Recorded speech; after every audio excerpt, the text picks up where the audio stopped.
राज्य प्रदूषण नियंत्रण बोर्ड ने पानीपत के अंसल एपीआई में रजिस्ट्री पर रोक लगा दी। साथ ही बिल्डिंग प्लान की मंजूरी को भी रोक दिया। मामले में नगर निगम, डीटीपी विभाग और राजस्व विभाग को भी सूचित किया गया। कंपनी का कोई भी स्थानीय अधिकारी कुछ बोलने को तैयार नहीं है। पानीपत में 2008 में आए अंसल एपीआई बिल्डर के प्रोजेक्ट ने पानीपत के सैकड़ों उद्यमियों और बिजनेसमैन की हसरतों को जगा दिया था कि वो भी तब के गुड़गांव, नोएडा और दिल्ली के बिल्डरों की तरह बनाए शानदार विलास और कोठियों में रहें, क्योंकि ये बिजनेसमैन वहां जाते रहते थे। खैर, अंसल एपीआई को पानीपत में सबसे पहले एंट्री का फायदा भी मिला। यहां देखते ही देखते जमीन के रेट आसमान पर पहुंच गए।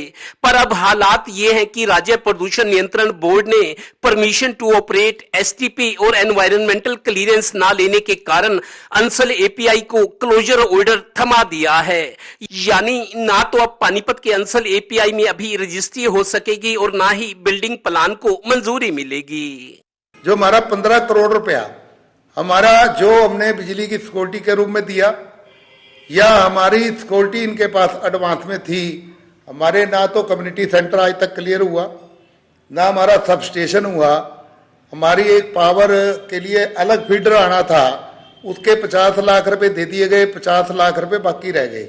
2.5 करोड़ रुपया बिजली बोर्ड का इन्होंने रोक लिया, जो कि 1.5 करोड़ रुपया हमारे ऊपर सरकार बिजली विभाग ने 1.5 करोड़ रुपए की एमडीआई डाल दी। गौरतलब है कि पानीपत अंसल एपीआई के 8 ब्लॉक्स में करीब 2200 परिवार रह रहे हैं।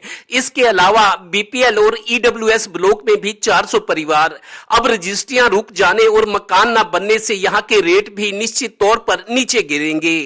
अंसल रेजिडेंट्स वेलफेयर एसोसिएशन के प्रधान का कहना है कि पहले से वो बिल्डर के कारनामों से परेशान थे। अब बिल्डर को क्लोजर ऑर्डर मिलने के बाद उनकी नींद उड़ जाएगी। हम तो सोचते थे कि शायद हुड्डा के अंदर ऐसी कोई सहूलतें नहीं होती होंगी तो वो हमारे को अंसल में कुछ ज्यादा एक्स्ट्रा मिलेंगी। एक्स्ट्रा तो क्या मिलनी थी, तो यहाँ तो मूलभूत सुविधाएं बिल्कुल ही ऐसे हो गई हैं। ये तो हमने आज जो हमारा पानीपत का मेंटेनेंस का पैसा और बिजली का बिल जो हम लोग यहाँ इकट्ठा करके देते थे, इस पैसे को भी ये लूट करके दिल्ली में ले जाते थे। ये पिछले महीने ही हमने इनका अकाउंट पानीपत के अंदर अपने पानीपत के एक्सिस बैंक में खुलवा दिया, जिसके अंदर आरडब्ल्यू के 2 पदाधिकारियों को भी बीच में शामिल किया। गौरतलब है कि पानीपत और करनाल में कई बिल्डर ऐसे हैं जिनका नाम तो अच्छा है, पर उनकी असलियत अब सामने आ रही है। ऐसी ही शिकायतें करनाल में प्रोजेक्ट चला रहे सिग्नेचर ग्लोबल की भी हैं, जो ग्राहकों को फंसाने के बाद उनके आंसू निकाल देता है। जो एग्जीक्यूटिव्स कंपनी का माल बेच देते हैं, वो 2-4 महीनों में ही दूसरी कंपनी ज्वाइन कर लेते हैं। यानी यहाँ सेल्स तो है पर सर्विस नहीं। प्रॉपर्टी एक्सपर्ट की राय।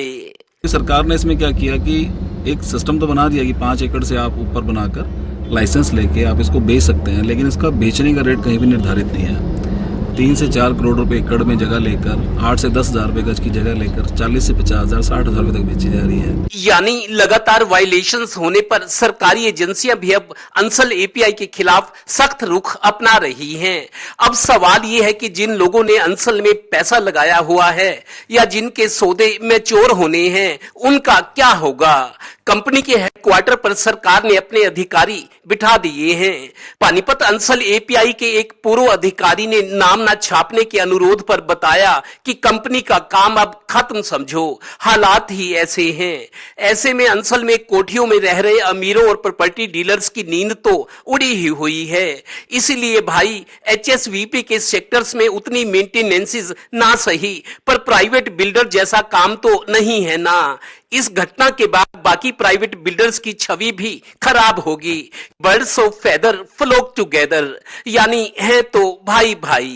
कैमरामैन राजेश कुमार और सहयोगी श्रीनिवास के साथ Devendra Kathoria, total news, Panipat bureau.